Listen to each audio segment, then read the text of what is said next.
Ladies and gentlemen, in the world of chess, few names have risen with such eloquence and insight, both on the 64 squares and off it.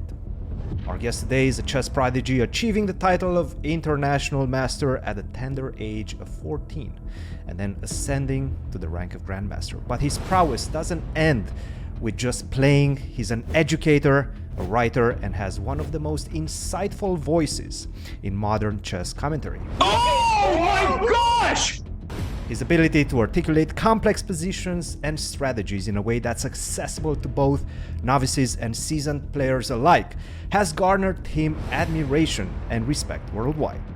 Whether you know him from his Twitch streams, YouTube lessons, or insightful commentary during high-level tournaments, you're bound to learn something new from him. Please join me in welcoming the brilliant Grandmaster Danya Naroditsky. Danya, welcome. Wow, Christian, that was an incredible introduction. And when I actually record YouTube videos, I think the hardest part for me are like the first 30, 45 seconds. You know, it's like airplane pilots say the hardest thing is getting the plane off the ground. And that was incredible. I'm honored to be on the show.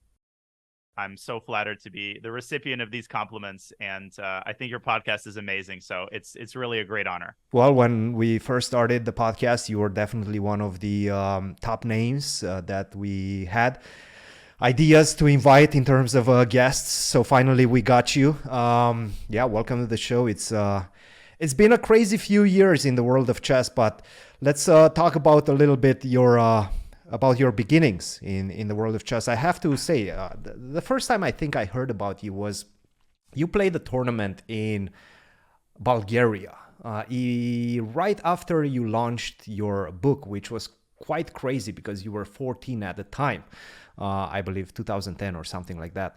And I was like, okay, who writes books at 14? That's kind of insane. Tell us a bit about your first few steps in the world of chess.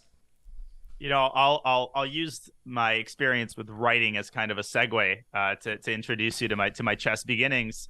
I remember liking to write even before I learned how to play chess. Like for my birthday, when I was 4, when I was 5, the only thing I would ask for would be notebooks. I wanted, fancy notebooks, and I wanted pens. And even before I knew how to write, as already many years afterward, my mom showed me these notebooks that my parents had saved, and they're filled with just like lines and markings. So I would fill up notebooks even before I knew how to write. So when I actually learned how to write, it was paradise. I wrote down everything. I had a diary. Anything that I did in chess when I started to play, I would write that down. So I think my love for writing predates my love for chess. Now, in terms of when I learned chess, it's one of those things where I think I remember very clearly the day when I learned how to play chess. But then when I was in college, I heard from my psychology professor that there's this concept where we think that we remember where we were on big days. I think it's called a flashbulb memory or something. Like you think you know where you were on 9/11, but it's like proven that a lot of that is false memory that you filled in because that concept is so meaningful to you. What I remember is that my brother was the first to teach me the game. My brother Alan is 4.5 years older than me. He learned chess at around 8 or 9. And I remember that he taught me the rules of the game at a birthday party. And I even think that I remember the table. It was like in a little outdoor area on some farm. And we played a few games. Obviously, he crushed me. I mean, his level at that time was maybe like 1,000 or 1,100. He'd gotten a few lessons. And I don't think that there was anything dramatic in my early chess upbringing. I think it was pretty pedestrian. My dad, who back in the USSR before he immigrated in 1979, was a candidate master. So he was an integral figure in my early chess upbringing. He took over early training duties. I don't remember a clear time when I fell in love with chess early on. I think it was sort of a gradual thing where chess replaced the other battery of post-school activities. Like I really liked Lego. I was, believe it or not, a pretty normal kid. I played Monopoly with my brother. I wasn't already sitting in the basement at age 7, poring over Dvoretsky's Endgame Manual. It took a while. I think the first tournament I played was around 2003, so I was maybe 7.5. And I remember some of those earliest games that I played. They were at the Burlingame Chess Club. I grew up in the San Francisco Bay Area, and Burlingame is a city that's about 15 minutes from San Francisco. It had a chess club, and so all of my earliest tournaments were at the Burlingame Chess Club. What I do remember is getting my first trophy. I think at around age 8, I managed to score, third or fourth place at one of those local Burlingame tournaments, and I got this trophy. But I was sobbing. I was inconsolable because I had lost the final game and forfeited first place. But I had gotten this very small trophy, and I still remember my parents in the background celebrating this achievement while my head is on the table, and I'm sobbing. But nothing made me as emotional as chess. I wasn't crying at many other things, but I was crying when I lost the chess game. At that point, my parents got me my first chess coach. He was a local Russian master in the Bay Area. We started training, and I don't remember the exact point, Christian, when I recognized that, okay, I'm good and I need to be doing this. I think that whole thing is a myth. You just sort of gradually get better and better. Yeah. And around age 8.5 or 9, I think that's when I started playing tournaments at the Mechanics Institute Chess Club, which is a larger chess club in San Francisco. That would play an integral role in my chess development. I'm sure we'll get back to the role that the Mechanics played. But to close off my, intro to chess, that's when I started playing national tournaments. And my first international tournament was the Under 10 World Youth Chess Championship in Belfort, France, in 2005. So I was 9 years old, and I managed to get 5th place. I remember that tournament. I was there as well. It was one of the worst organized tournaments ever. What do you remember about that tournament? Well, first of all, we were bussing before the rounds, like 3-4 hours before the rounds, because we also had to eat lunch close to the playing venue. For whatever reason, at the hotel we were in, we didn't have lunch or dinner, which was extremely weird. And those lunches, dinners had 30-minute wait in terms of like a line to get your food. So that was one of the horrible parts of it. Another one, I was hearing that a lot of people had cockroaches in their rooms. And I don't know, Fabi, were you at that tournament? So I have a memory of this, but I did miss out on it. My last World Youth Championship was 2004, which was pretty well organized from what I remember. But after I moved to Europe with my family, I remember reading an article in Chess Life about the 2005 World Youth Championship by, I think it was Aviv Friedman who wrote. I think he was probably the coach of the US squad, and it was a pretty scathing review of the organization.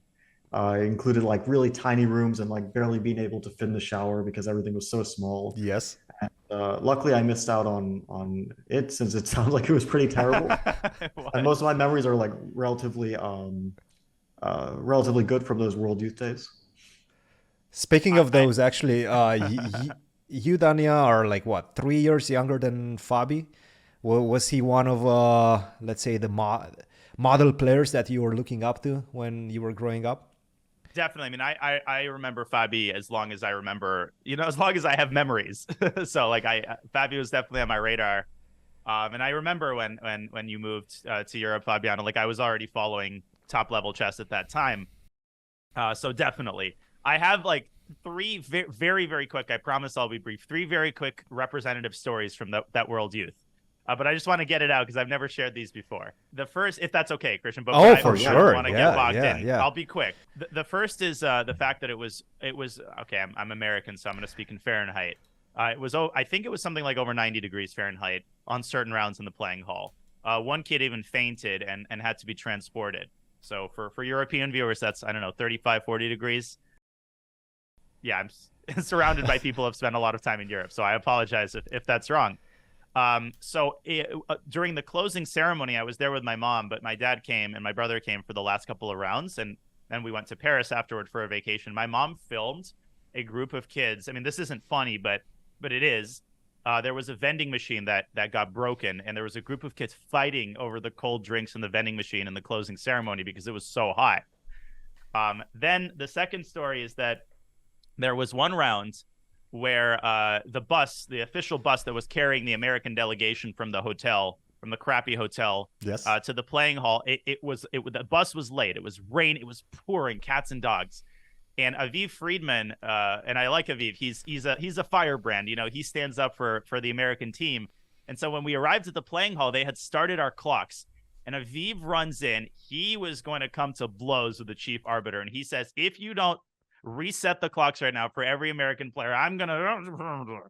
And they did. And they did. They restarted the clocks, and I got the full complement of whatever 90 minutes that I didn't need to play that particular game. The last story is that when my dad came, I begged him not to do this, but he cut out a picture of the official organizer, Jean-Paul Touzé, who I think almost went to jail after the tournament. He cut out that little cutout, pinned it on his lapel, and wrote "Shame Thief" like in big letters, and was walking around the playing hall, and people were like taking photos of him. Obviously, because I'm extremely shy and like I don't want to attract any attention to myself or the Naroditsky clan, I was begging him not to do it, but now I look back on it and I think that's really funny, and I think that was a pretty admirable move. Definitely not the greatest experience to have in your first international tournament, but I think I took it pretty well. I was a kid, and as a kid, you take things in stride. Yeah, absolutely. You don't have those points of reference, right? Compare it to something much better. And also, you don't really care about it. Yeah, you're there to play chess. You're there to have fun. I mean, interact with your peers. And that kind of takes priority over this type of negative thoughts. So in hindsight, it's still kind of funny to realize how bad it was. But at the moment, it didn't feel that bad either. Fabi, what was your worst story, let's say, from a World Championship, World Youth Championship? From a World Youth Championship, I don't have any bad stories. I do remember that I think it was an Oropesa Del Mar. I think maybe it was 2000, but I could be wrong on the year. Were you there in that one, Danya? I was there. I remember Oropesa Del Mar. Which year was well. this? 2000? I think so. I was still learning how to zip my pants up. And so there were some slot machines, and I was a little, okay, I'm gonna make a confession. I was a little thief as a kid. I would steal small things, but I really wanted to play slots, so I stole my dad's coins, and I ended up making a profit. But when he found out, it was like euro coins. I probably stole like, I don't know, 15 euros off of him, like nothing. It wasn't much. But when he found out, I didn't get my ass kicked, but it was close. He was pissed at me. But I don't know if that's like a bad memory or just like a funny memory of like the stupid stuff I did as a kid. I'm actually curious for both of you guys, because I have like clear memories of who my main competitors were in those, like in my sections, because I only really looked at my competitors from my section, right? Like we looked at who the stronger kids were, but you didn't really have to worry about them. But who were the kids who you had to compete with, or who you played a lot of times in your sections? I'll let you start on that one, Daniel. Yeah, it's a great question. And that's a great point about, when you play World Youth, and I did end up playing, I played 2005, 2006, 2007, I won under 12. And then I played 2008 in Vietnam. And then I played 2013. I was already a GM. I just become a GM, and I played under 18 in Align.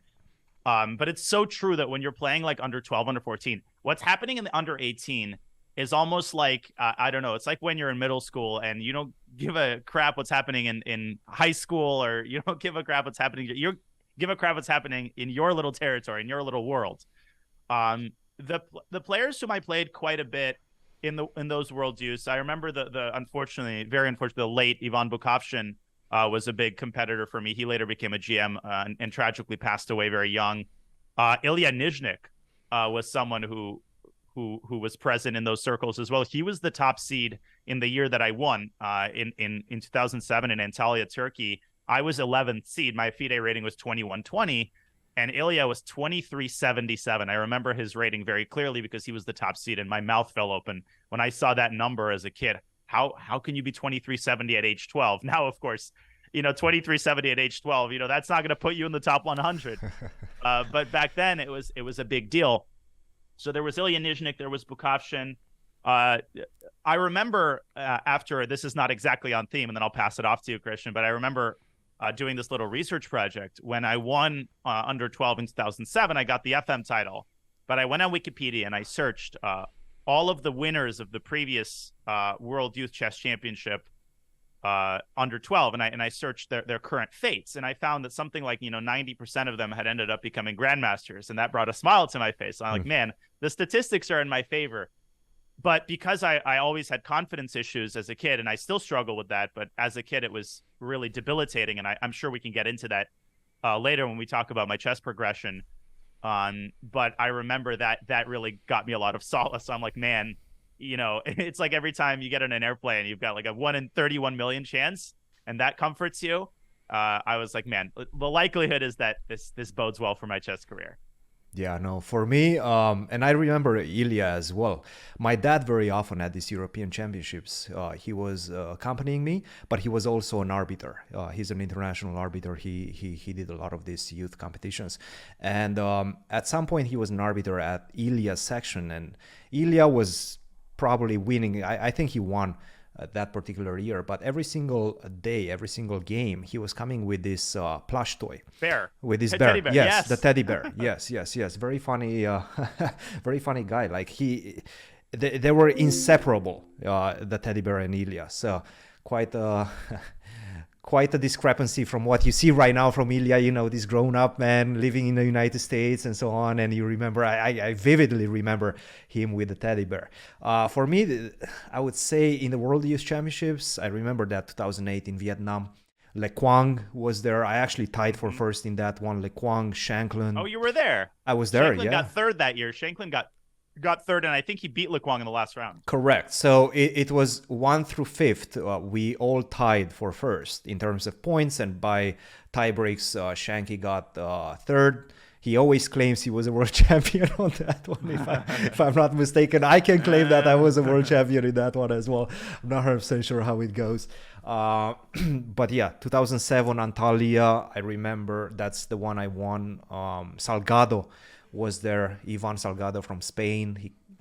I haven't heard much about him in recent years, but he was a mainstay in all these competitions for sure. For me, I think he still plays, but I'm not sure how actively. I played him a few times. He was around 20. Like, he was a very strong grandmaster. He probably was 80 or maybe a bit less than that. 2600. Like he made it 2640. Now he's a bit lower than that. I think he's mostly coaching nowadays, I would assume. That's my guess. I haven't seen him play a lot of tournaments, but yeah, those were the guys, especially Nguyen also. Nguyen and Nguyen Trong Son. That was a big mainstay in the World Championships as well for us. And Onishchuk, not our Onishchuk. I think his name is Vladimir Onishchuk. Yeah, I don't know. It's like when you see Kasparov and you get excited, and then you're like, "Oh darn, it's Sergei Kasparov." right. Kasparov wrote a book on the Scandinavian. Oh wait, Hess Kasparov. All right. And I remember, I think this was at the tournament that you were in as well, Fabi. Was it Oropesa or Peniscola or something like that? I don't remember. Wait, exactly. is that in 2003? You said? I don't remember the exact year. I remember Le Le Quang in maybe that was 2003. the one. Maybe that was one of them. Le Quang was one of the main competitors in that one. Onishchuk was another one, and I think you were playing under 10, if I'm not mistaken. Oh, okay, yeah. Then maybe that was an Oropesa Del Mar in that case. Oropesa Del Mar might have been. It's yes. interesting to look back, and you have some guys who were like super successful in the World Youth who became top players in the world, or like I remember Ding, who became world champion in the end, playing in the under 12 as well. And there's some guys who were like absolute monsters as kids, and then they kind of fell off on chess. Like I remember Tomasz Fedor, he was world youth champion, and I don't think he like pursued chess too much after that. I remember, and that's like some other. Even I remember there were two Chinese players who were absolute monsters. One was Ding, and the other one, his name I can't remember, but he was also winning world youths, and he never played again. And while Ding took a break after that, and then came back and like immediately became 2700. So it's kind of interesting. I get sometimes maybe interest fades with teenage years, or who knows, progression stalls. But it's interesting to look back on these memories. Yeah, it's fascinating to me too. Yeah, Tomasz really got his foot in the Fodor in those World Youths. But yeah, but Ding's participation really rings a bell for me.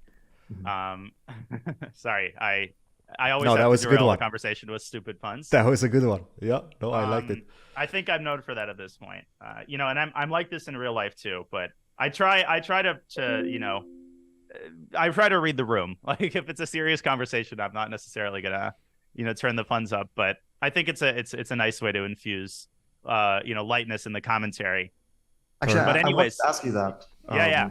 when it comes to your commentary, because you're one of the most prominent chess commentators, and you very often come up with these either puns, but also some very funny sayings, which I've never heard before. Like sometimes I send them to Robert because I'm like, where is this a thing? Do people say this? And one of them was recently, it was like something about a swamp.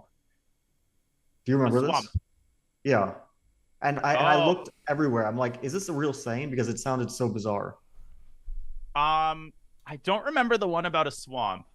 My sayings are kind of murky in my mind. Let me get it up. Like because I thought it was great. Now I'm also, curious. Um, As you're doing that, I'll mention briefly that some of the like sayings that I use, like "be still my beating heart" or I don't know, biting on granite. They come from different sources. I do listen to a lot of like non-chess content. I have a lot of interest. I'm a history nerd. So some of these do come from like, books or documentary videos. Some come from Russian. Like I sometimes will borrow a saying from Russian. If I think it's translatable, for example, one saying that I shared recently was killing sparrows with a cannon. And what that means is essentially originally this is very nerdy like reference, but my dad taught me this saying when I was using the quadratic equation to solve an equation that could be factored out.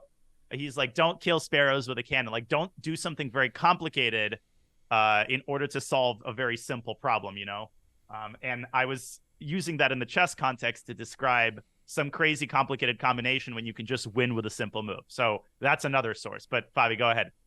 I think it's great because it also like especially with commentary, and if it's like covering an event where like these Speed Chess Championship events or something like that where it's a bit more dynamic and fast paced, then it like infuses some kind of lightness into it, which is fun. But the saying was he was doing cartwheels in the swamp, and I was like, what? Who does cartwheels in the swamp? What is that?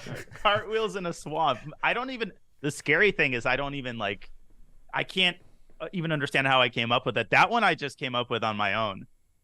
Sometimes I really enjoy coming up with unorthodox analogies. Like one analogy I was really proud of, and I think it didn't land because I saw some YouTube comments and they're like WTF, but I was really proud of this one. I was trying to illustrate how in a certain position you have to make a particular kind of move. It's like in the King's Indian, you have to put your pawn on A5 and a knight on C5. And I've said something like, not doing this is like coming into an Italian restaurant and not getting the fried calamari. Because in my experience, fried calamari, at least in American Italian restaurants, is like the appetizer that everybody likes. Yep. It's like if you're there with a group of people, as my brother told me, there's a saying like, there's nothing harder than ordering a pizza with 6 people. I want broccoli. I don't like pineapple. I'm a vegetarian. So, but everybody likes fried calamari. Everybody likes fried calamari. But I guess this is only accessible to such a niche group of people that I think the instinct reaction for a lot of people is like, what is this analogy? But sometimes I wish people just pause to like understand where it came from, Well, that would make sense, especially because I was going to like Italian restaurants with a group recently during this like Chess 9 LX. And yeah, the one go-to starter is fried calamari. It's like, okay, nobody questions it. It's like, okay, we're going to order this. And we're going to get it. And It's usually kind of bad, but it's usually too rubbery. Calamari is one of those things. Once I had squid in Spain, I couldn't look on squid the same way because the way that it's cooked in Spain is an art form. Mm-hmm. Food in Europe is an art form. Mm-hmm. Yeah. Yeah. Actually, one saying I'm curious about, because this is one that you go back to very often, is "Oh my lands." Oh my land. What's the origin of that? So when I moved to Charlotte, I'm a big fan of the Southern accent in general. I think it's very mellifluous. It's sometimes I've even found myself, slipping into a Southern accent without even realizing it, which is kind of scary. Especially, when I'm on the road and I'm in South Carolina and you're at a gas station somewhere. I mean, you're going to hear this kind of accent a lot. So, I picked up on a couple of Southern phrases, and "Oh my lands" is a pretty niche phrase. My good friend Peter Giannatos is the founder of the Charlotte Chess Center. He actually taught me this phrase. And his babysitter in his youth, I hope Peter would be okay with me sharing this story. I'm sure he would be. Was this woman Helen, and she was an older Southern woman, and she would use that phrase as kind of a stand-in for "oh my God." So if you Google it, it is, you will find this phrase in existence, but it's very, very obscure. And I like obscure phrases because it's kind of a watermark. If I use it, people know where it comes from. So that's where all my lands comes from. It kind of stuck with me. Damn girl is another one of those that I picked up on since I moved to Charlotte. And again, I like those phrases because I'm a big believer in ultimately humor as a common ground. We struggle these days to find common ground, and I think laughter and funny phrases and stuff is something that everybody cross-culturally can appreciate. Yeah, that's amazing. And actually, your accents are one of your trademarks, I would say, in the world of chess and chess commentary. I want to take it back a few notches and a few steps, and there's this very famous photo. I see it all the time on this Kasparov Chess Foundation website and presentations of you learning from Gary. That must be a memory that have stayed with you, is it? I'm so happy you asked that, because it does figure prominently in my chess development. So the background is that Gary Kasparov, and the years are really blurred in my mind. I don't remember the years when this happened. I want to say like 2006, 2007, 2008. I don't remember how many times I attended. It was about 3. Kasparov used to host a masterclass, a 2-day masterclass for talented kids in New York City. Fabi, did you ever attend that? I know exactly what you're talking about, and I have memories that go back. I think 2003 is when I met with Kasparov for about an hour, and there were a lot of other people in the room. I think that this was like with the Kasparov Chess Foundation, and there was a prominent benefactor named Stanley Druckenmiller, who was Yes. who was supporting chess in the New York City area. And I remember Jen Shahadi was there. I don't remember how many people. Probably Miran was there as well. And he looked at some of my games and he was like, "You don't play anything like me." Which I think it was like maybe supposed to be an insult, but he was like, "You play more like Karpov." I was like, "Okay, that's not so bad." Ooh. It's funny you mentioned Karpov's name, because I have a story from my first session. So I remember Drew Miller, and so I attended a couple of those sessions, and it was, like 20 kids gathered around a big conference room, and everybody had to select, I think, 2 or 3 games. You would come up to the front of the room, you would analyze in front, and Gary would give you tips in front of everybody, and then the next person would come up, and then we'd break for lunch, and it was 2 days. So it was a big deal to fly San Francisco to New York for 2 days, but it was Gary frickin' Kasparov. And I remember the first time we were all sitting there, and it was the first time for a lot of the kids that year, and Gary walks into the room, and it's like this aura. It's this visible energy. It's like, oh my God, that's Kasparov. He's got legs. It's like when you see your teacher in a grocery store times 100. It was an amazing experience just to see Gary in action. But the first night, when we finished the analysis for the day, Gary, his wife, my mom, and I were in the elevator, only us, going down to the ground floor. And I'm just kind of cowering behind my mom in the corner because I'm in an elevator with Gary Kasparov. And oh my God. But my mom starts to strike up a conversation with Gary, and he starts asking her about my training. And eventually I started pitching in.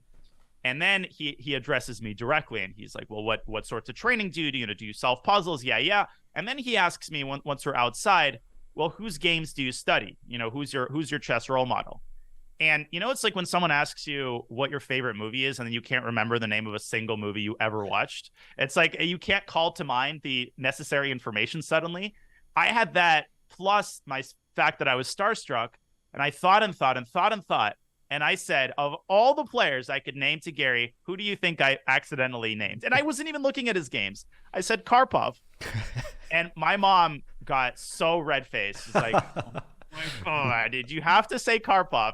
To Gary's credit, he took it very gracefully. He says, "Oh, Karpov, very nice. Yeah. He's someone you definitely should learn positional chess from." And then Gary said something like, "Yeah, and he has got a lot of great end games." Of course, my games didn't really reach the end game. So I remember that phrase very clearly. Anyways, that was a good experience from the first year. There were also, slightly darker memories. Sometimes when Gary's in a bad mood, he can be a little bit abrasive. And one year he did make me cry in the, and he made a lot of people cry in that room. But one year he was really going after me about a game. And I at some point, I just felt myself choking up. And, with Gary, it really depends on his mood. But overall, my experiences from that masterclass were super positive. It was super inspiring. And I'm very grateful to Gary for the opportunity to the opportunity to do this masterclass, and you know, it was awesome. I think like Gary, I don't know if he's like suited for working with kids just because he's so intense and he doesn't really have the gentle side to him. But when you think of like who has experienced, like the greatest legend who has experienced the most in chess, I mean, I can't even imagine what everything that he experienced, especially like in 84, like we don't even have context for that anymore. Playing for 3 months against Karpov and like every day could be your last day of the world championship match. I'm like, it's just even thinking about it is like, I can't. It's mind-boggling. It's mind-boggling. Yeah. Back, you know, Karpov, you know, for 3 months, you know, it was 5-3, and I couldn't win. You know, it's incredible, you know. No, Sorry, it's just amazing. I mean, that we still have access to a player like Gary, and he's still like active in chess is of course a gift to us. Yeah, and I think you attributed your first book and the theme of the first book is mastering positional chess to studying Karpov. You mentioned that you studied Karpov, you looked at a lot of his games. Would you say it had a big influence, and what did you take from his games? Oh, I mean, if you look at my games now, unfortunately, you might conclude that I took very little from his games. But as a kid, and I think this is clear now that I play a lot more blitz than classical, my tendencies were always tactical. I always loved combinations. My repertoire was tactical. I mean, I played the Najdorf before I knew, you know, how to wipe my wee. Like, you know, I always liked to sacrifice, and I loved the tall games. So positional chess always came hard for me. And my coaches early on were always like, you make too many forcing moves. You know, you need to learn how to play quiet position. So eventually I took it upon myself to look at Karpov and Petrosian. Those are the two kind of players that I forced myself to look at. So for Petrosian, I read his book. I know what it's called in Russian. I think it's called Python Strategy in English. In Russian, it's called The Strategy of Safety, literally. But it has it rolls off the tongue a little bit more. And then for Karpov, there was a book, Endgame Virtuoso Anatoly Karpov by Tibor Karolyi. He's written a lot of good books, actually. Very dense, heavy books. But I looked at a lot of his endgames, and I think it really did inspire me to improve my skills in equal positions and boring positions. And I started to understand that, you know, you can't steer every game in the direction that you want to. You have to, you know, you have to learn how to play positions that you don't like playing. And I never necessarily grew fond of Karpov's style. I never was like I can really relate to this. But I think it put in place a lot of necessary puzzle pieces that ultimately propelled me toward GM. I think once I was an IM, one of the toughest parts of my chess career were the 2 years that I was stuck on like 2460. I got my first GM norm very, very quickly. And then it took me 2 years to get the second. And one of the reasons why was that anytime I was paired with anybody over 2600, it was over. Like, that wasn't even close. And a big reason why, especially with the black pieces, was that anytime I got a slightly worse position, which was like every game because my opening sucked and kind of still do, I crumbled instantly. And looking at Petrosian's games then, through a kind of new lens, through a more knowledgeable lens, because I was already an IM, a lot of things clicked that didn't click the first time I looked at Petrosian, you know, many years ago. And that helped me hold a lot of games against top GMs. And the moment I got that in place, you know, the norms came a lot easier, a lot more quickly. What was it about Petrosian games? Well, definitely his defensive skill. And I learned that just because you're worse, just because your position is passive, you know, doesn't mean that you have to crumble and lose. But there's a mental aspect to that as well, right? Absolutely. Well, there's a self-fulfilling aspect to that, where when you start holding positions against 2600s, you realize that they're not infallible. And I think Jonathan Roaston, one of my favorite chess authors, he's written, you know, these two influential books on chess psychology. Sorry to, you know, I'm all over the place, but just to complete this thought, he writes about something called goalkeeper's glory, which really resonated with me, which is that when you've got a bad position, you can focus on how nasty it is and how you'd rather be, you know, home watching Netflix rather than holding, you know, this position against nondescript Spanish 2570 player, or worse, some Russian GM. And you've got I had to save a rook and 3 versus rook and 4 against a 2630 Russian GM to get my second GM norm. And that was like, man, so he talks about goalkeepers' glory. He talks, well, how do goalkeepers motivate themselves? Because they never score goals. They just got to save a lot of goals, but they also allow a lot of goals by definition. So you just got to focus on, the thrill of not letting your opponent experience the thrill of victory. Every move is another saved goal. And now I consider resilience to be one of my biggest strengths in blitz and bullet. And this helps me a lot. I get a bad position, and it really does give me a high that I'm holding it. I'm making it hard for my opponent. And the feeling of saving, particularly a lost position, it really competes with the feeling of winning a nice game, at least for me, especially when you do it against a good player. I'm actually glad that you mentioned Rowson's books, because I also read them when I assume that you read them when you were quite young, and I also Chess for Zebras and Seven Deadly Chess Sins, and I remember that very clearly, like that chapter about how do you save lost positions, or how do you defend bad positions. And I even remember the game that he used where he was completely busted and he like managed to save it. And yeah, I always like this one aspect which he mentioned, which was like the theory of infinite resistance. And I like see that over and over again. I think that now modern players, it just becomes ingrained, like especially young players, they just kind of instinctively understand this. But if you just keep not making mistakes and losing positions, and if you just avoid losing move by move, then at some point your opponent messes up. It's like almost inevitable, no matter who your opponent is. Even Magnus, who, okay, obviously you can't really count on him not winning one positions, but he still messes up quite a lot, because it's just people will make mistakes, and winning one position is very, very difficult. So if you have that like understanding, which I think younger players have it even better than us, but yeah, you just save like a million points that you would have otherwise lost, and that is that can like make or break a tournament or even a career, right? Yeah, absolutely. No, absolutely. Tenacity is pretty much one of the big differentiators. Yeah, between, as you mentioned, the IM level and the GM level. Every single GM on planet Earth will hate defending this type of positions, but they will also have that strategy in the back of their mind that makes them continue with resiliency all the way until the last move. I mean, losing chess games is extremely painful.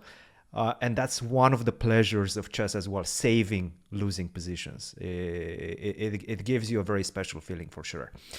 All right, let's fast forward a few years. Actually, I just want to continue on this point for like one more, because Danya, you're also like a very prominent chess coach and educator, and you mentioned like working on your weaknesses as something that you did.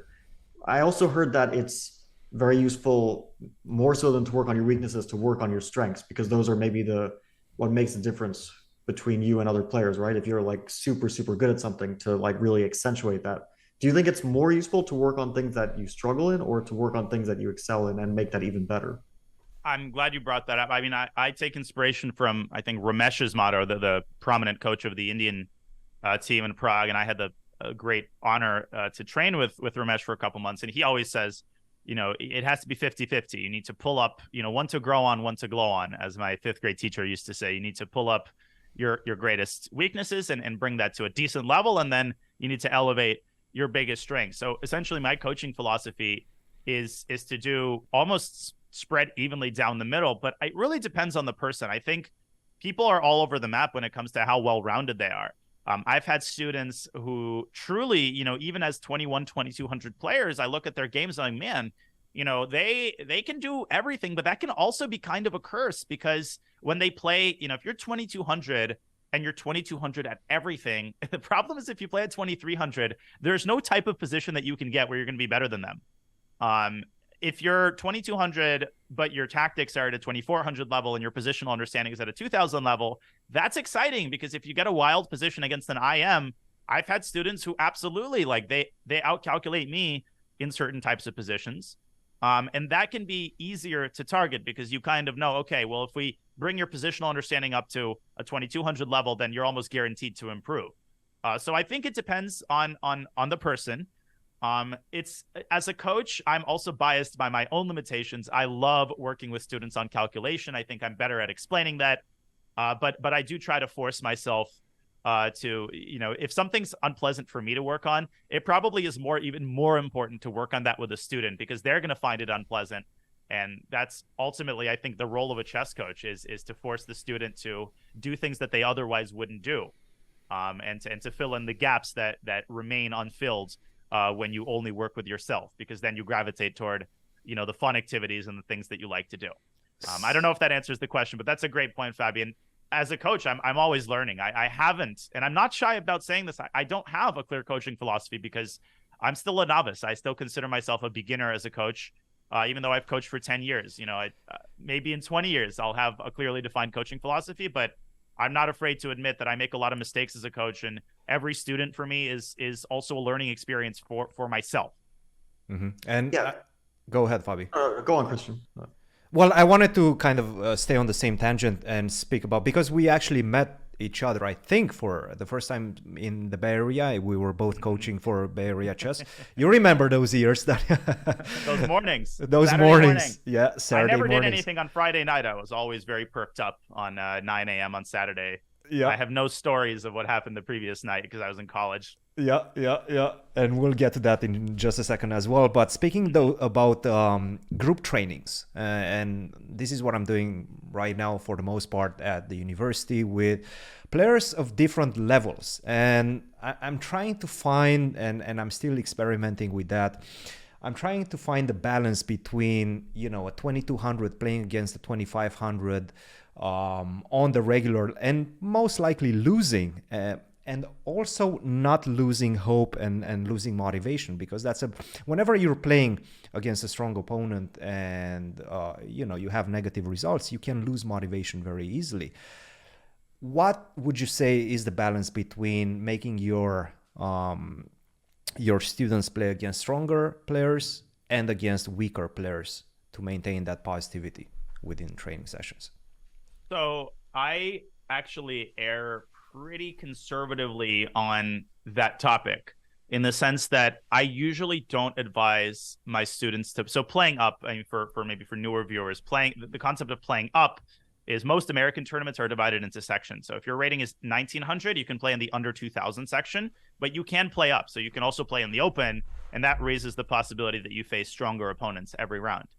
Generally, I advise students to play in, the section that they can play in. So if you're 1900, I'll say play in the under 2000 section, unless the student themselves really wants to and has a drive. No, I want to play in the open. I want to play masters. I'm not going to prevent, as a coach, a student from doing what they want to do. But I've worked with a lot of parents who are, I think this is also, my parents were susceptible to this a little bit. This concept that if you're not playing people who are better than you every game, then you're not, learning from the game. And so I did play up quite a bit as a kid, but it's also very easy for that to hurt your confidence, as you said, Christian. Yeah. So I did have a tournament a World Open, where I played in the open section. I really didn't want to play in the open. And I did end up losing a bunch of games, and it was kind of just a nasty experience.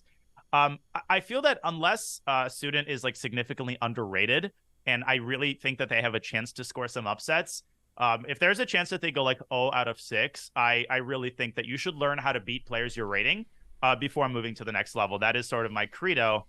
At the same time, I think if you're, 1870, playing in the under 1900 section makes less sense. So I think it's good in a tournament to play 50% of people who are higher rated and 50% of people who are lower rated. I mean, that gives you a little bit of experience there and a little bit of experience there. But as a coach, I think some people might be surprised to hear that I do fall pretty conservatively on that scale, in the sense of, I think you can learn from any game.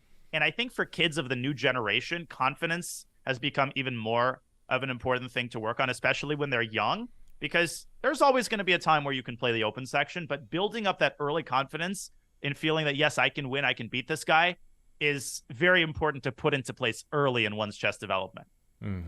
But you're welcome to disagree with me. I think there's many ways to look at this. I tend to agree with you in that regard. How about you, Fabi? I'm not really a coach, but I do feel like But maybe you will be one day. Well, that's possible. I've done a tiny bit of coaching, but I normally take my own experience and extrapolate, because I think that even if it's different levels, that a lot of the same factors are important. And I think confidence, as you mentioned, is a very important factor no matter what the level is. And confidence gives strength. So if you're playing players who are like 2,500 and you're 1,900 and then you just lose all your games, that doesn't help you because it's going to lower your confidence when you play players who are slightly above your level or equal to your level. And you have to find a good mix. You don't want to beat up on people who are vastly inferior to you, and then you're not prepared for really high level resistance. But yeah, you don't want to be losing all your games. That's just going to mess you up, I think. Unless you have like the strongest mentality ever and you can just keep coming back again and again and not get affected by losses. But from my experience, it is like confidence plays a major role. No, I actually vividly remember the first time or maybe the second time I played one of these closed GM invitationals, and I was about 2350, 20, close 2400, I would assume, in that range, and I got clobbered. I think I scored, I don't know, 2 out of 9, and that really, I took a hit in terms of my confidence levels at that particular moment in time. I don't want to say that that was in any way, shape, or form why I stopped improving after a while, but you know that definitely took its toll. All right, let's fast forward a few years, Danya, to the big decision of potentially going to college or continuing as a chess professional, because I feel, especially at your level, and you were around 2,600, right, when you made that decision? A little bit less, yeah, 20, 25, 40. That was like the summer, and then that summer I got 2,600. Right. So that was a big moment for you, for sure. How did you make that decision to? And you didn't go to college, to any college, any chess college, like, I don't know, UT Dallas, Mizzou, things of that nature. You went to Stanford. They don't have a big chess culture. You knew that most likely you will have to spend a lot of nights, as you were mentioning, studying. Most likely you will have less time for chess. How did you make that decision? Do you regret in any way that decision?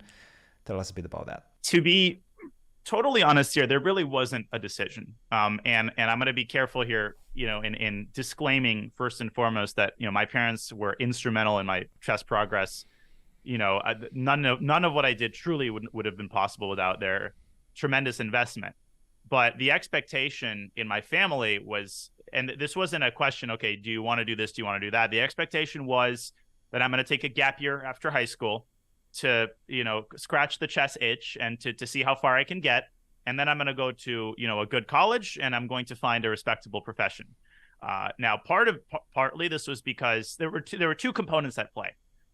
Given my psychological makeup and my, like, in a lot of my interest in other fields, I myself could not see myself playing classical chess as a profession. And mostly I think this is because I don't think I can handle the stress.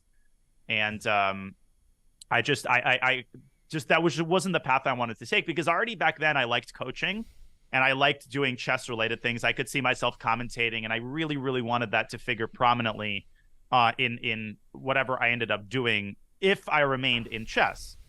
But at the same time, the expectation from my parents was that after high school, I could take a gap year, but then I would have to go to a respectable college. And for me, you know, going against my parents' wishes at that time in my life was not something that was on the menu, nor did I want to do that. I did want to go to college. I did want to experience other subjects. I did want to see if I would fall in love with something.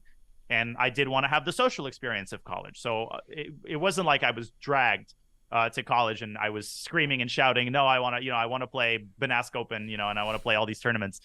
So that was kind of how that decision worked. So in high school, I applied to college pretty normally. I applied to the Sanford Fellowship, which I was very privileged to receive. And that kind of confirmed that I was going to take a gap year.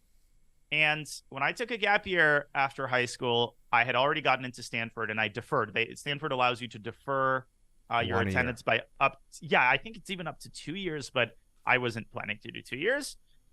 So that summer after I graduated high school, I went like 2540 to 2630 in, like, you know, one breath. And actually a lot of players I talk to, you know, that happens pretty often. I think like 24 to 2500 can be tough, but a lot of players who are, you know, semi-talented, they go 25 to 2600 pretty quickly.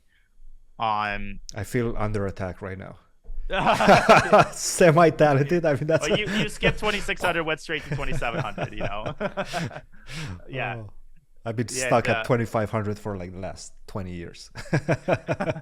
Hey, I've been slowly, drip back to that swampland, doing cartwheels in a swamp. Yep. So in any case, I hit 2600 that summer. The gap year itself was an amazing experience. So I kind of stabilized at 2620, 2630, except for one terrible experience I had, which was the U.S. Championship, I think 2016, where I dropped 30 points and got last place with like 2.5 out of 11. So there was that. Couldn't have been 2016. I just the only reason that I played 15. Okay, because I played 2016 and we didn't play there. 2015. We did play. You kicked my ass, but I still haven't forgiven you for that. Not before you kicked my ass in 20 moves in the French. Fun. That game was funny. I mixed up the move order right in that game, and I don't know what possessed me to play this Queen A5, Queen A4 win hour French, which is the most not Danya opening. If there's like one opening that you could design to be anti me, it's the Queen A5, Queen A4 win hour. My friend Peter calls this the we know open for business variation, because the center is so close. I can't play those positions, and when you play Queen G4, I knew the game was over like before it began. I think it was just bad luck, because I had like by accident checked this very recently, and not like it wasn't even on my radar. Like it was pretty recently before the tournament. It wasn't on my radar. I was just like flipping through a book, and I was like, oh, okay. And then I saw this idea. So you just like happened to choose a rare line, which by complete accident I was looking at. So that was 2017, but the 2015 U.S. Championship, it was, and I could talk about that tournament for the whole podcast. I mean, it was a very trying experience, because it was one of those tournaments that every GM has a nightmare of having one of those tournaments where every game you come and you lose, and you lose and you lose and you lose and you lose, and it's 11 rounds, and you lose to one guy. You face Alexander Onishuk with black, and at some point your confidence is hurt to the point where you know that you're going to lose when you come to the board. I did win one game against Conrad Holt, but that tournament could not end soon enough. And to make matters worse, we all flew to Armenia after that tournament for the World Team Championship, where I did a rebound and the cosmic balance was restored. I beat my first Super GM in that tournament to save the match against Russia. Anyways, just to get back to your question, Christian, I've gone off on a tangent as usual.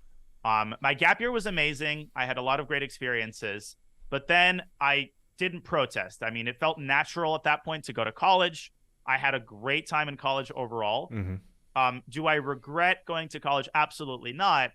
And I think that the important thing to point out, even though I'm back in chess, is that college, yes, I won't necessarily use my history skills in my profession, but I think college is partially what made me commentate on the level that I do and teach on the level that I do. I took a lot of inspiration from some of my best professors, not necessarily in what they taught me, but in how they taught me.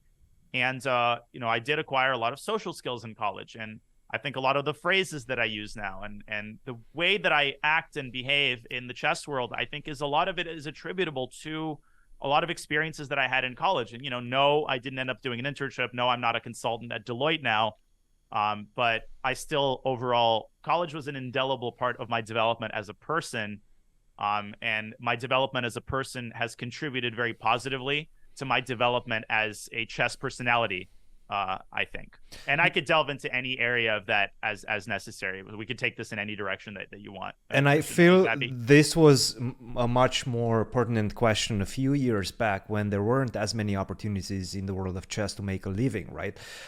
You could make it as a chess player, and then you probably don't go to college as a playing chess player, or you go to college and you get stuck at 2600, things of that nature. Now you can, as you proved it so eloquently, you can make a living out of chess doing other things. You can make a living playing, you can make a living streaming, you can make a living doing YouTube. You have playing so online. Many avenues, exactly, playing online, developing different skills, because there's players that play better online, there's players that play better with no increment.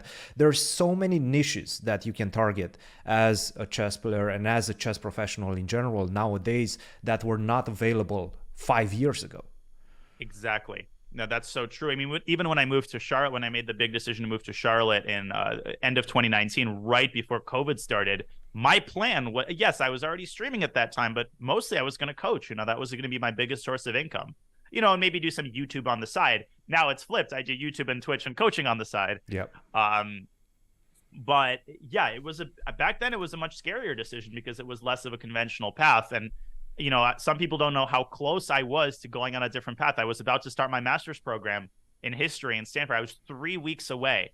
I knew where I was living. I had my classes selected, and I had a complete 180. And it was like a story that I'll include in my memoir later. I met up with my friend one Saturday morning, my non-chess, my college friend, and we got into this conversation, and we were sitting in this garden area in Stanford. We ended up talking for like 4 or 5 hours about life, and it kind of spiraled into this existential discussion. And at the end of it, I'm like, what am I doing? Like, I know what I want to be doing. What's stopping me from doing that?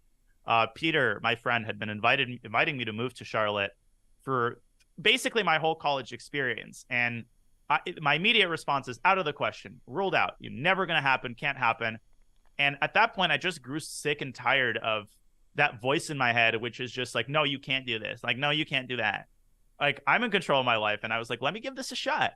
What if it works, on the off chance that it actually succeeds. And, I never looked back. I think the other path that I could have taken would have also provided a lot of fulfillment. I don't think it's like, oh, I was about to ruin my life. But I really do think that it was a good lesson for me in trusting that inner voice, which truly knows where you should be and what you should be doing. I love it. Yeah. No, and let's go to chess and mental health, because that's another thing that we should probably discuss, and it's a topic that I see arise quite often online, on Twitter, things of that nature. How would you say your mental health is? You mentioned that you had some psychological problems. You think that you couldn't have managed to deal with the pressure of playing and trying to make it 2,800. How do you deal with that right now? Well,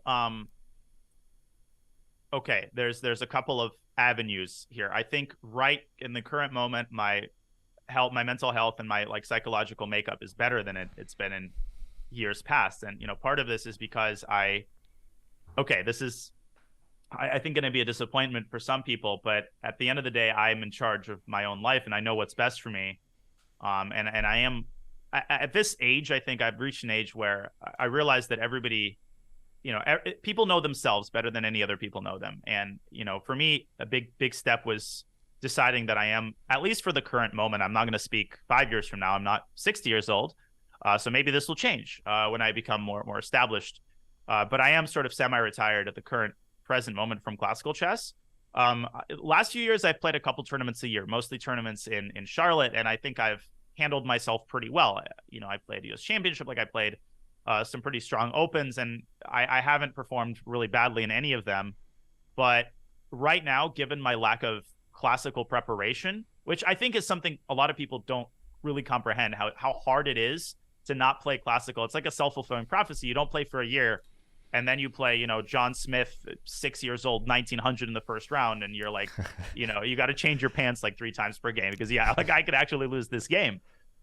So right now, what's best for my mental health is what I'm doing right now. I'm playing a ton online. I'm playing a lot of online events, and I am actively trying to improve my blitz and bullet level.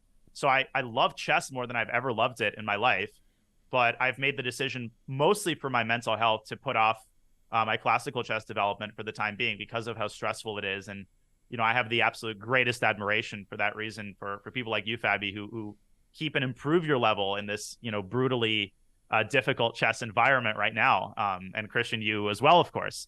I don't play. I'm retired. I'm a retired chess player. I coaching, doing some YouTube on the side. That's me, and commentary. That's basically what I think it's nowadays. An interesting topic though, because chess and mental health, and also if we go way back, it's been well documented that a lot of strong chess players have suffered from mental health problems. And obviously, I don't know exactly what the reason is, but there's always been speculation that's because chess does provide a mental strain and a psychological strain on someone, and also it's a very solitary activity. Mm-hmm. So very often you have to rely on yourself. So yeah, obviously a case like Bobby Fischer is a classic one, or Morphy, right? or Rubinstein, like these players who were the greatest of their time, and then they struggled from very, very serious mental health problems, which even ended their careers very often, right? In the case of Bobby Fischer, I think it's safe to say, and now we're a bit more cognizant of mental health, right? Of the importance of keeping, of not like sacrificing your entire life for chess, because obviously it is just a board game, and also trying to maintain your psychology and keep like a normal life somewhat. But also Magnus spoke about this recently, right? The reason why he finds classical chess not as fun as it used to be is because it's so stressful, and I can also relate to that as well. I think we all can to some degree. Would you say that's also because, in the digital age, everything seems to be much more interconnected? The world seems like a smaller place, right? Back in the days, no social media, you were going to play a tournament, you didn't really know what's happening in the other side of the world. Nowadays, there's like 5 tournaments going on at the same time. You could be commentating, you could be playing, you could be taking a trip to the Bahamas if you want. I think that's where Magnus is right now. He's been posting some vacation photos. Like, it just feels like a much smaller world, and the opportunities of doing something else feel like they overtook a little bit our mental capacity. If that makes any sense. Does that make any sense? It makes perfect sense. Fabi, I'll let you. I've talked too much as it is. No, I'm curious to hear your thoughts about it as well. You're the guest, Daria. You're the guest. Thank you. Yeah. Man, this is such an important topic. And the last classical tournament that I played, which was the Charlotte local open tournament here in Charlotte, I remember sitting at the board and thinking all these thoughts. And I'm very blessed to have an incredible community on Twitch and YouTube that is ridiculously supportive and ridiculously wholesome. And it's something I don't take for granted. But even with that in account, as I'm playing these games, sometimes like, man, if I lose to this 2200, there's gonna be a Reddit post, and I'm gonna have to talk about it on stream and stuff. And of course I don't, and nobody's gonna hold it against me. And I know that. I'm not blaming anybody. I'm blaming myself for having these thoughts. But I realize that I'm not enjoying this. I'm sitting there and I'm waiting, watching the seconds tick down for the tournament to end, so that I can, hopefully keep my 2600 and, go back to streaming and playing Blitz and having a good time.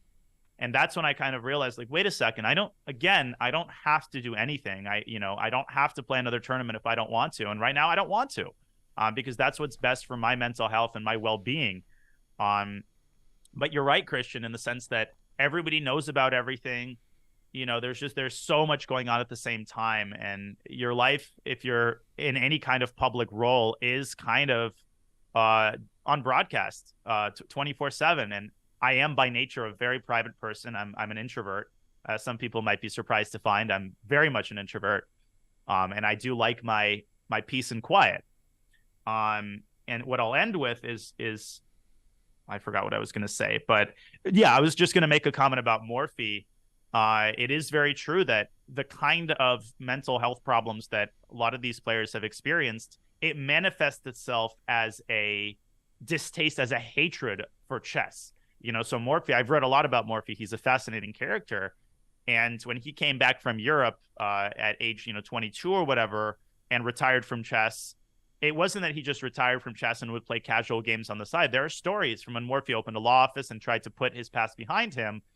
The reason he failed as a lawyer was because all of his clients would come in, they would pretend to ask questions about law, and they're like, Paul, can I get a game from you? What was it really like, giving that blindfold simul in Europe? And Morphe would get angry and start shouting and send them out of the room. There's even a famous, well, not a famous story, but Wilhelm Steinitz, the first world champion, wanted to meet Morphe in the 1880s. And Steinitz traveled to New Orleans and chronicled his journey. I'm going to meet Morphe.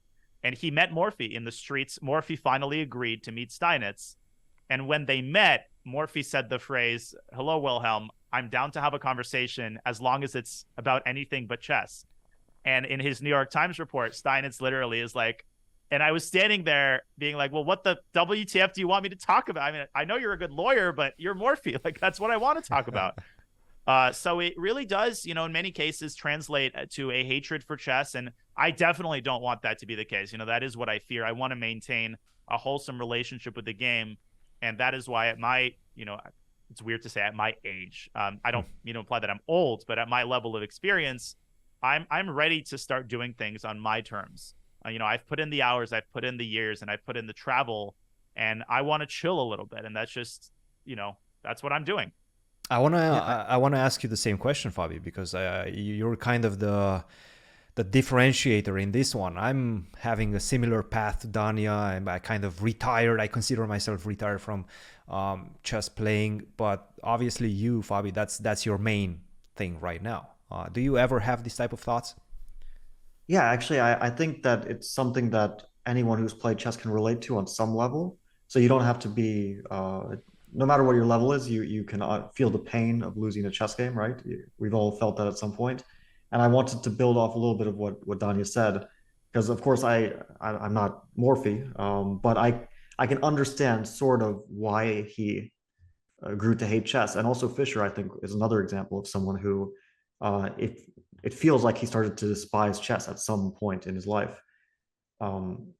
And I think it's very important that, of course, we all get these very unpleasant emotions when we lose a chess game, because chess is so immersive that when you put all of your energy into it and you fail and you lose a game, like we all do at some point, or fail in a tournament or whatever the circumstances, it can be really crushing, even if it's not for like an extended period of time, even if it's like an hour feeling after the game, like, oh my God, my, like everything is life is terrible and everything's awful because Totally. I lost this chess game.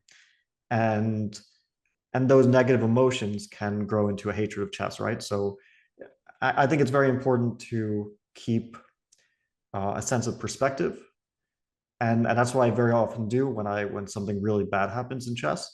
Like, okay, life is still fine. You lost this chess game, or you messed up this chess tournament, and like I can even mention recent events like losing to Nakamura in the last round. I'm like, okay, this was the shittiest way to end the tournament, but of Norway chess.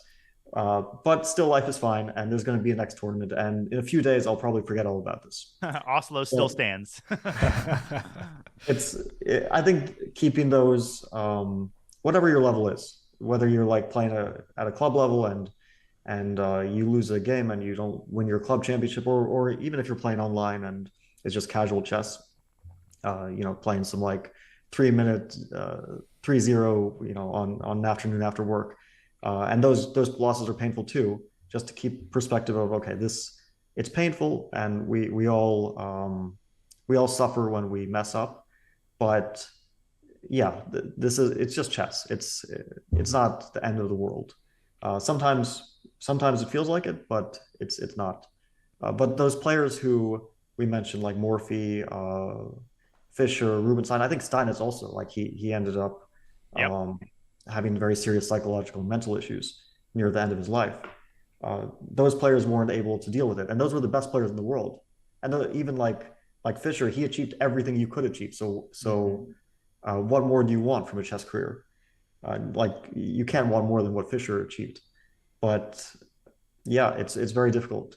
I think it's just because we invest so much into it, and we're all alone at the chessboard for hours and hours. So you just naturally invest all your energy into it, all your mental energy, and then it can be really crushing to lose.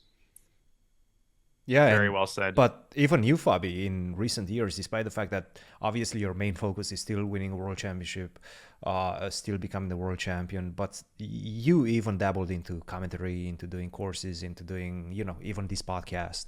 So how did you make that decision? I kind of want to understand that mental shift, because you were mostly focused. I mean, you were not doing a lot of social media, you were not doing any of these type of things, but then at some point you started doing commentary, you started doing the podcast, you started doing courses. How did you make that mental shift?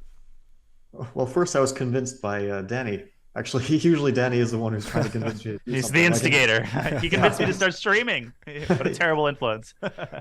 No, I think it's actually it is great how he convinced so many players to start streaming and brought this whole like world out to wider chess public. But yeah, in 2018 he was like, okay, you should start streaming, and I did for a bit, and it wasn't really for me.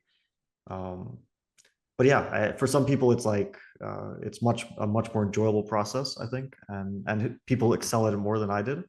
So I still kind of like dabble a little bit, but not too extensively. Do you feel it helps with your chess, relieve some stress, get your mind off, theory and things of that nature? Actually, I'm curious. Also, Danya, what do you think about this? Because one of the players who's really notable for me is Hikaru, as someone who obviously was a top player for a really long time, but he seemed to have gotten stronger after he also became scary, right? yeah.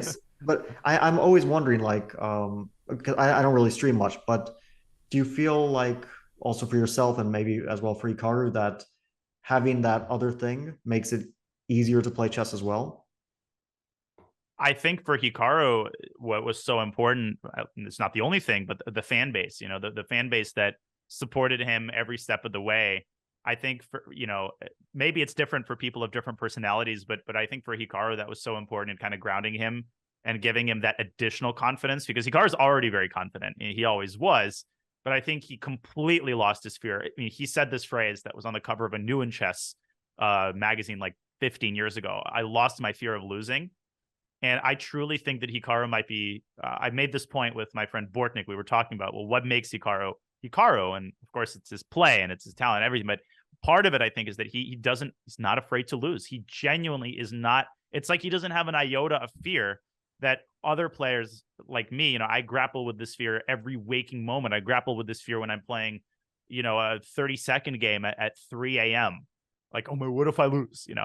Oh my God, the world is gonna end. But Hikaru just doesn't have that. And I think one of the things that helped him reach that point was the fact that he's got this fan base and this very this grounding presence of his audience.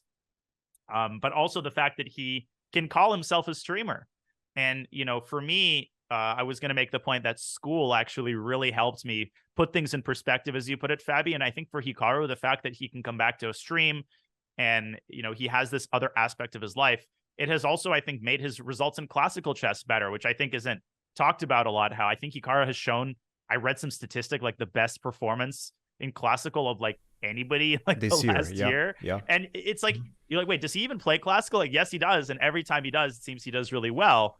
And I think there were a lot of people saying when he started streaming that he's going to be 2,600, in 2 years. And I think those people just don't know who they're dealing. Hikaru is not going to be 2,600 at age 164. You could tie this guy's hands and legs and make him move his pieces with his mouth, and he'd flag people. So, but he did have this moment of dropping to like 2730, right? And then he kind of picked up streaming a little bit more seriously and gave him an avenue to get his confidence back, as you were mentioning. I just think people, like, when you watch his game, when you play him as many times as I have in Blitz, and I know it's Blitz, but you feel the strength to the point where when he was 2730, to me, there was no doubt that, if he kept playing classical, he was going to climb. Not to make myself this oracle, but it was just based on my experiences playing him. So I think it is pretty incredible that he's managed to keep up his level, and his Blitz level, it feels like, has improved as well, which is scary. In Bullet, maybe like I have a lot of practice in Bullet, and when push comes to shove, he still kicks my ass in like a Bullet match, but in one that matters. But at least in Bullet, I feel like I can compete with him. In Blitz, I almost feel more so than 2 years ago that it's like when he's on form, it's ridiculous. There's no chance. It's just crazy. Yeah, well, I experienced that recently. I played, as you saw, of course, a match against Hikaru in the Speed Chess Championship, and at some point I started to feel like I'm getting outplayed from any position, which also I have this like interesting thing, and I think that you definitely know more about this than probably anyone. Like playing Blitz over the board and online, I feel like my vision is different. Like my vision of the board. And I wonder if you also feel that, like do you feel like you visualize either better over the board or online or vice versa? And do you think that's like a very um, like that is a big thing for people, or generally speaking, someone who visualizes over the board will more or less perform the same online?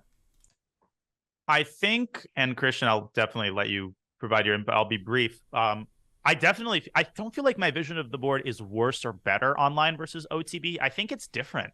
When I play over the board blitz tournaments, which is rare, because there just aren't that many, but I played one yesterday, like a local Charlotte event, and I'm like, man, I think I actually play a lot faster over the board blitz than I play online, and I somehow feel a lot more intuitive. I think I calculate less over the board than online. Like online in a Title Tuesday game, and this is, I think, part of the reason I struggle in Title Tuesdays. I overthink it, and I actually try to calculate too much. I depart from who I am as a natural chess player, and I try to make myself out to be someone I'm not, and that's why I get into all these time pressure situations. Over the board, I don't really have these worries, and I'm a lot more like ready to make a speculative move on the basis of my intuition. In terms of like my vision of the board in a classical game versus my vision of the board in, let's say, an online rapid game, I like haven't paused to flesh out my thoughts, but definitely I think there's a distinction, and my vision of the board is different OTB online, which I think is really fascinating. Yeah, I do too, because I definitely have like a different feeling. Like it just feels different when I see the board online versus over the board.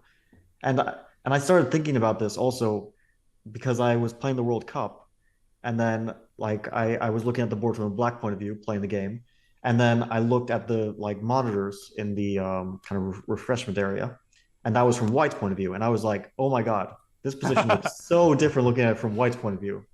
And I was thinking, like maybe depending on your angle of vision, and also obviously this would apply to online looking at a screen versus looking at a board, like your perception of position can completely change. And maybe this is not something that's like properly studied, because normally you just play over the board, right? This is like a recent development that online chess becomes so prominent. But I think it's a very interesting phenomenon. No, for sure. Yeah. I would say, and I will add to that, and I think everything you guys said made perfect sense. I would also add the mechanics of moving the pieces that give you a certain feeling, and the mechanics of moving the mouse, that, to at least to my experience, and that's maybe because, you know, I see all these players that used to play on Play Chess, on ICC, on all these platforms growing up. I never played internet chess growing up. I was always the guy that wanted to play with a board in front of him, and I never had that experience, and I think that affected my skill later on in life when online chess became so prominent. Nowadays, all these kids are, you know, they're growing with a mouse in their hands, and starting their chess careers with a mouse in their hands. So it's a completely different generation. I would say I was probably, and I'm born in '91. We were kind of probably the last generation that you could find some players which are not that accustomed to online chess. But there's a mechanical difference that has an impact on the level, for sure. Yeah, I think that's also quite likely. Yeah, it's just something about it. Danya, did you ever play on ICC? Oh, I grew up on ICC. For My sure. account was created. Man, I have a new computer, so I haven't downloaded Blitz in. Otherwise, I tell you the date when let me download it now, actually. So 2003 was when the account was created on my dad's AOL. I don't know if anybody remembers AOL email addresses. Yep. So my rating and I actually, on ICC, all of the games are saved. So I looked up recently my training games with my first coach. She was a women's grandmaster from Russia, and I just logged in. There we go. I just logged in. Oh, I just heard that login sound that anybody who uses ICC will immediately send you down memory lane. There we go. My account was created on 1500. Account first used, 25th May 2004. So I was 8 years old. Accumulated hours 4,196, and there's also percent of life on ICC. Which has, declined. It was something like 4% at my peak, but I remember that. That was a very of life meaningful spent on percent ICC. of life on ICC. Yeah, They had those metrics. Yeah, I remember this. This was like how no life are you on ICC? Exactly, and it was like a badge of honor. Like I have a bigger number. I have 4 times wasting it, flushing it down the toilet of ICC. I played 7,866 1-minute games, 5,424 5-minute games, 5,951 blitz games. And so this is just ICC. This is like before chess.com. I loved ICC. I have a lot of great stories from ICC, and we could just do a separate podcast episode on that. Adaptation. I got paired with adaptation, though. The hammer was coming down. That's adaptation. That's I'm not gonna say I who that have is. so many memories from ICC days. One of my favorite things was before there was like chess streams and commentators telling you about the positions. Like the way to watch top tournaments was to go on ICC and examine a game, and then you could talk to other people while the game is in progress. Like let's say Kasparov is playing Topalov and Linares, and then you log on and there's like the chat. I forget how many people would be watching, but yeah, you just chat with people, and there would be some amazing players who you could chat to. Like I remember Gadakamsky was like one of the players who you could analyze chess with, and that it was just like an amazing thing for a young chess player to be able to like go online and chat to grandmasters about a top level game that's going on. But yeah, I have a lot of good memories from those days. I have a funny story, but go ahead, Christian. No, you go ahead. I'll share one very quick representative funny story. My first ever interaction with Robert Hess. So RLH2 on ICC. So this was maybe like 2008. I was an FM at the time. I played a few blitz games with Robert on ICC, and the way that ICC worked, it's like a 80s style. Okay, people just should download this and go on ICC. It's very hard to explain the ecosystem of ICC unless you've experienced it. But it's basically like a console, and you have to type commands in the console. But when you're playing a game, you can switch the mode of transmission from command to tell opponent.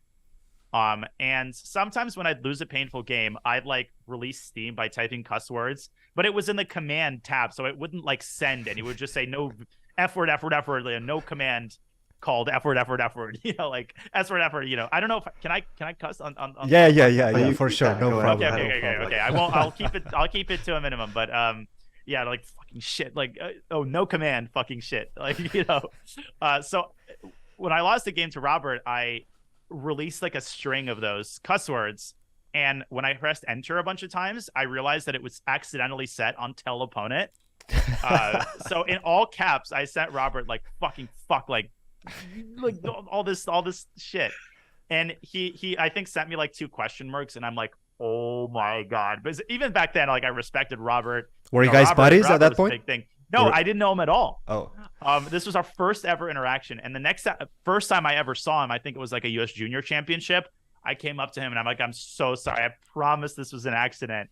And it's so funny how now we're very close friends, and life is just so funny like that. How it can start off that way and it has a good ending. But I remember, it doesn't have to do with ICC directly, but that was one of the funniest experiences I had. But I felt bad for like weeks. I was like, why did I do that? And I stopped doing that afterward. Yeah. And you guys are very good friends, but also a great team in terms of commentary. I would say one of the best teams in terms of commentary. Speaking of that, 2020, that was the big moment for the chess world, kind of when the chess world shifted towards the online sphere. And you had a funny moment, and you kind of blew up in terms of popularity. People were calling you the prophet, if I'm not mistaken. It's because of that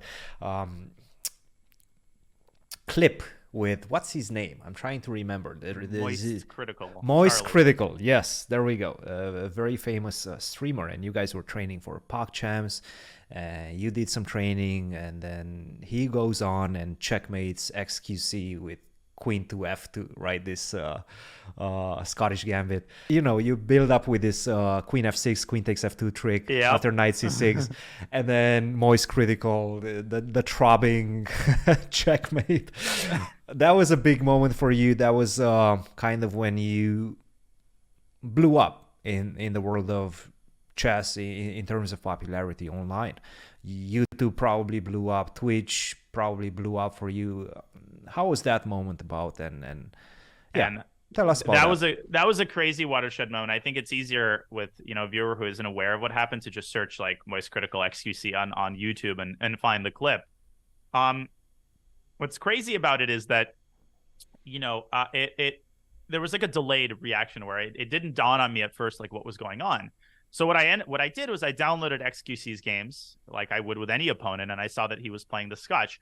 And it never occurred to me. I did not recommend the bishop c5, queen f6 line because I thought there was any possibility that XQC would blunder mate. It's just the main line. I think a lot of people didn't realize. They're like, oh, why is he teaching him like traps? Like, no, this is the main line. You're supposed to play this. And it's so crazy that I actually said the phrase, maybe he blunders mate. Imagine what that would create. And there's a funny YouTube compilation where they like splice together that phrase with the actual blunder happening. So when the blunder happened, the hilarious thing was that I wasn't watching the start of that game. I was finishing a lesson, and I was going to tune in to XQC Charlie after the lesson concluded. There was maybe 10, 15 minutes left in the lesson. So during the lesson, as my student was thinking about a position, I tuned into the official broadcast, and I saw the mate on the board. And I laughed, and I was like, oh, Hikaru and Botes are showing what would happen, because the PogChamps commentary is geared toward newer players. So it's like, oh, they're showing what would happen if he took on c6. I laughed to myself. And then I'm like, wait, why is the position not changing? And it's not changing. And Charlie's like going crazy. And I'm like, whoa. Did this actually just happen? And it was one of those things where you just don't understand what's going on until it goes on. The next time I streamed, I had like 8,000 viewers. I think I had like over 1,000 subs. The Prophet nickname Yes. stuck. And it's crazy that it's still a thing. And this was like back in 2020.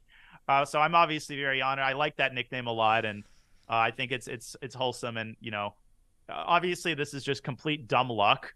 And, it was just training Charlie in general was an incredible experience that really helped me grow as a streamer, and knowing Charlie was awesome. And, that was a huge watershed moment in my streaming career, because eventually the numbers subsided a little bit, but never entirely. Like, I think it did really propel me forward, and it put my name on the map. But that must have also been a moment that cemented your decision to pursue this path. Oh yeah. I was like, I'm in the right industry now. Yeah. No, amazing. Fabi, we've been going on for a while. I think we covered a lot of things. I'm sure we'll at some point have round 2 with you, but Fabi, any last questions? Yeah, well, this might actually be like too big a topic to be the last one, but what do you think is like the future of online chess? Because we've seen chess grow so much in the last few years, or change, grow, whatever you want to call it. But chess has really changed a lot. It's moved a lot more online. Do you think that's going to continue? Do you think it's going to be like the online chess scene will grow and perhaps at some point overtake the over-the-board chess scene? What do you see the future of chess looking like? So I think I'll start with what I don't think. I don't think, and I'll preface this by saying that my thoughts on this are not fully fleshed out. So disclaimer, I might change my mind, and, this isn't sort of a final opinion piece, but I don't think that classical chess or over-the-board chess is going to get phased out or completely overtaken. And I think the proof is in the pudding. When you have a lot of these, some types of over-the-board tournaments, I think will die out.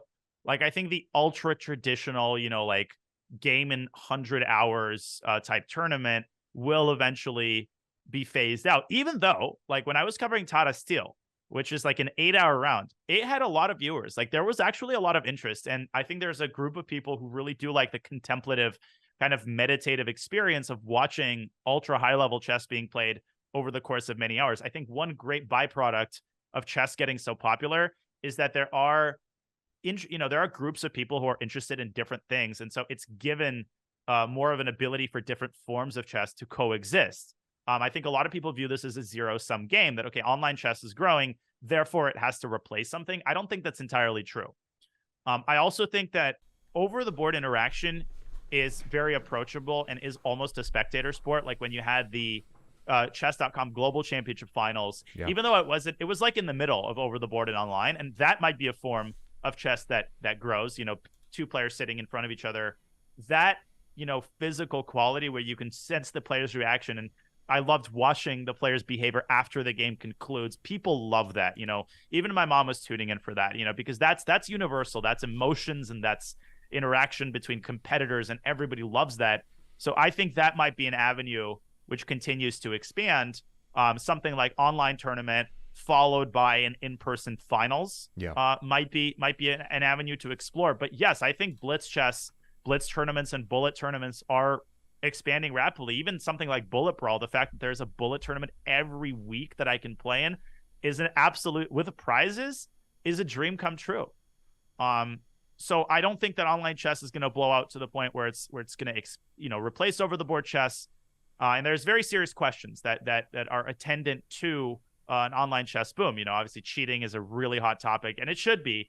And there's other hot topics like the question of distribution of prizes. What should prizes be in online tournaments, and what should they be in over the board events?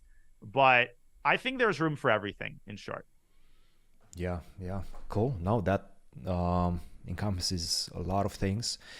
Where do people find you, Danya? Tell us a bit about that to end the show. Where can we find you? I am a bit of a Luddite in the sense, I don't actively despise social media. It's just not my, I'm not a judgmental person at all. I let people do their thing. I personally I'm not active on Twitter. I surf Twitter sometimes. I have a Twitter.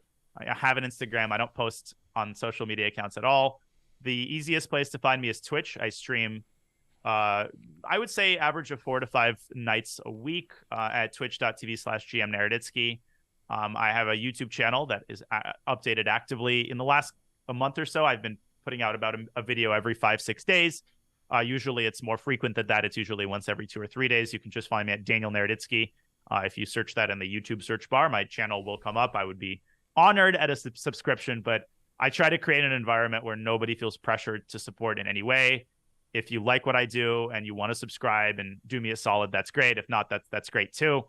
I'm fulfilled either way. Mm-hmm. And you can find me commentating a lot of events, including the finals of the Speed Chess Championship, which will be coming up this coming week at twitch.tv/chess. I'll be doing that with Robert, and I'm very much looking forward to it. So those are the main avenues that you can find me, or you can find me wandering the streets of Charlotte in a craze like Paul Morphy. So maybe you can stumble upon me at the local Trader Joe's.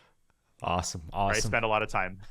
Awesome. Well, thank you very much, and we'll link everything down below in the description. So check those out. Make sure you support Danya. Thank you. Great mainstay in the world of chess. A good friend to us, and hope we'll have you again on the podcast. It was you guys are awesome. You guys are awesome. I mean, this was so much fun, and the fact that you, Christian, are an amazing presence in chess, and Fabi, I mean, the fact that you even do a podcast and share your thoughts in a setting this informal, I think is a great privilege to every player who likes chess, including myself. So this was a great honor. I can't wait to be back for part 2, and I had a blast. Awesome. Cheers, guys. Have a good one.